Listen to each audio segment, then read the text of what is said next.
പ്രധാനമന്ത്രി നരേന്ദ്രമോദി സത്യപ്രതിജ്ഞ ചെയ്തിരിക്കുന്നു. മറ്റ് മന്ത്രിമാർ ഇപ്പോൾ ലോക്സഭാ എംപിമാരെ സത്യപ്രതിജ്ഞ ചെയ്തുകൊണ്ടിരിക്കുകയാണ്. പക്ഷേ പ്രതിപക്ഷം പ്രതിഷേധിക്കുന്നു. പ്രോട്ടം സ്പീക്കർ സ്ഥാനത്തേക്ക് കൊടിക്കുന്നിൽ സുരേഷിനെ പരിഗണിക്കാത്തതിലാണ് പ്രതിപക്ഷം പ്രതിഷേധിച്ചത്. പാനലിലുള്ള പ്രതിപക്ഷ എംപിമാർ സത്യപ്രതിജ്ഞ ചെയ്തില്ല. പാർലമെന്റിന് പുറത്ത് ഭരണഘടന ഉയർത്തി നേതാക്കൾ പ്രതിഷേധിച്ചു. പ്രതിപക്ഷത്തിന്റെ അവകാശങ്ങൾ നിഷേധിക്കുകയാണെന്ന് കൊടിക്കുന്നിൽ സുരേഷ് പറഞ്ഞു. ശരത് കെ ശശി വിവരങ്ങളുമായി. ശരത്, നേരത്തെ സത്യപ്രതിജ്ഞ ചെയ്യുന്ന പേരുകളിൽ കൊടിക്കുന്നിലിന്റെ പേര് വിളിക്കുന്നുണ്ടായിരുന്നു. പക്ഷേ പ്രതിപക്ഷം ബഹിഷ്കരിക്കുകയാണ്. എന്താണ് പ്രതിപക്ഷം പറയുന്നത്?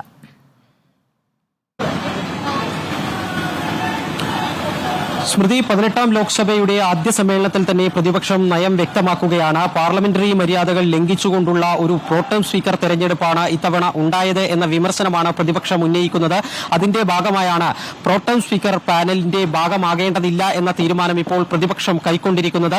പ്രതിപക്ഷ അംഗങ്ങൾ 3 പേർ ഉൾപ്പെടെ ആകെ 5 പേരുടെ ഒരു പാനലാണ് പ്രോട്ടം സ്പീക്കർ സ്ഥാനത്തേക്ക് നിശ്ചയിച്ചിട്ടുണ്ടായിരുന്നത്. ഭർതൃഹരി മേഹ്താബിന്റെ ഒഴിവിൽ ഈ സത്യപ്രതിജ്ഞാ നടപടികളൊക്കെ തന്നെ നിയന്ത്രിക്കുന്നതിന് വേണ്ടിയാണ് ഇത്തരമൊരു പാനൽ സജ്ജീകരിച്ചത്.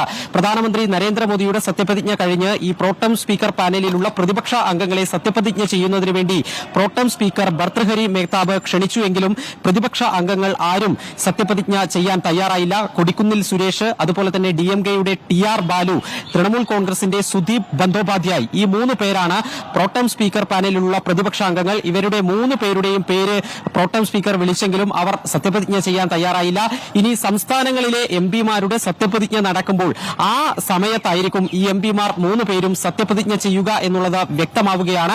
നിലവിൽ പ്രോട്ടം സ്പീക്കർ പാനലിലുള്ള BJP അംഗങ്ങളായ രാധാമോഹൻ സിംഗ്, അതുപോലെ തന്നെ ഫഖൻ സിംഗ് കുലസ്തെ, ഇവർ 2 പേരും മാത്രമാണ് ഇപ്പോൾ ഈ സത്യപ്രതിജ്ഞ ചെയ്തിരിക്കുന്നത്. ഏതായാലും തുടക്കത്തിൽ തന്നെ ഈ പ്രോട്ടം സ്പീക്കർ പാനലിന്റെ പേര് വിളിക്കുമ്പോൾ തന്നെ പ്രതിപക്ഷം ലോക്സഭയ്ക്കുള്ളിൽ പ്രതിഷേധ മുദ്രാവാക്യങ്ങൾ മുഴക്കുന്ന സാഹചര്യമാണ് കണ്ടത്.